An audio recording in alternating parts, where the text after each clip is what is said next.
Okay, before we get to feedback, I want to talk about a couple of theories that I've seen people talk about. There's this big one that came out in the last few days. That someone noticed that if you take the TVA logo and you flip it upside down, like Dan Brown, Demons and Angels style, it appears to spell Val, and in a way that like you can't kind of unsee. So a lot of people are trying to draw a connection between the Val character that was introduced in Falcon and the Winter Soldier, played by again Julie Louis-Dreyfus, who I think is going to go on. The leading theory is to be some kind of like head of Hydra reformed.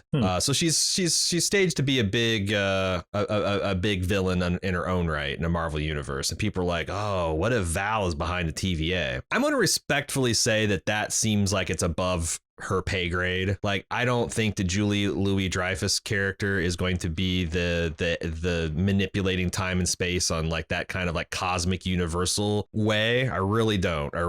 But there's also, I did a little bit of research, and again, I'm not a big Thor fan, and I'm not a huge, on Norse mythology, but Loki in Norse legend has a son named Vali, and he's figures in a key betrayal of the other gods of Loki, where they get him cornered with his three sons. They transform Valley into a wolf, and he tears the guts out of his other sons. And then the gods use the intestines of Loki's own sons to form bands around his throat, his midsection, and his legs, and lash him to a stone table. I don't know, for all time until Ragnarok or something.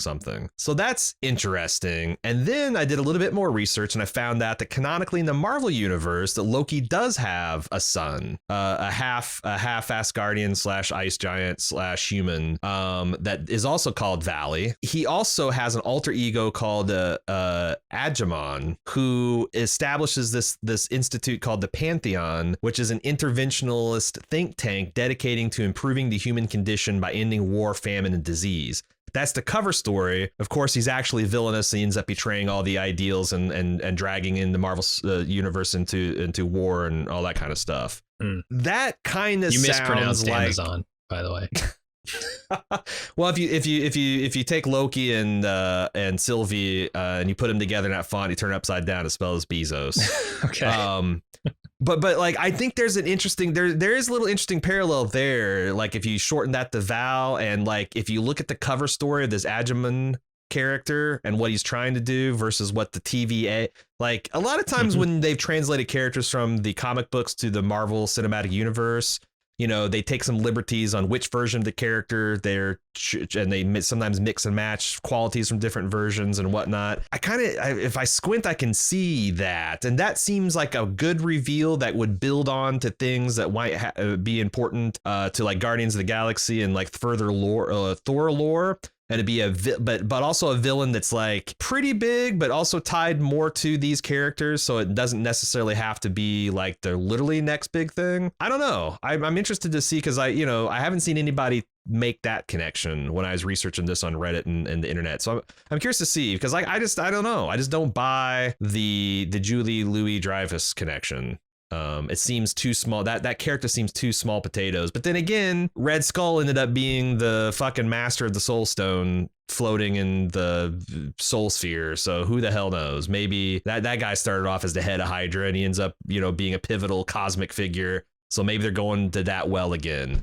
But shit, they just barely got that character started, and that she's already also founded a TVA, which again is plausible with the rules of the universe, that once something happens, it's always happened.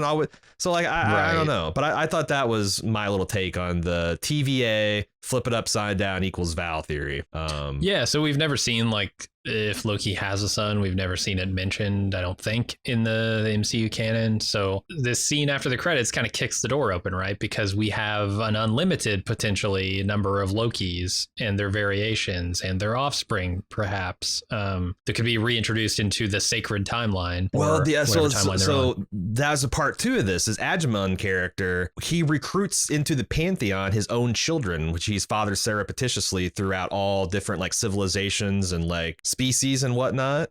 So like, what if these Loki variants, like it seems like the Loki variants are like especially notorious. What if one of the sons of Loki is going and actually fathering a whole bunch of children that then become Loki variants, which is narcissistic and incestuous and a whole bunch of other shit, but like they're already going there in the show, so fuck it. Yeah, They're taking self-love to its logical conclusion for sure. But I don't know. There's something I wish I knew more. And I only have like from the time I wake up and watch this thing till the time we record at 1 p.m. to do the research. I'm very curious to see what becomes this Val equals TVA stuff when the entire internet gets a chance to chew over it with the reveal at the end as well. So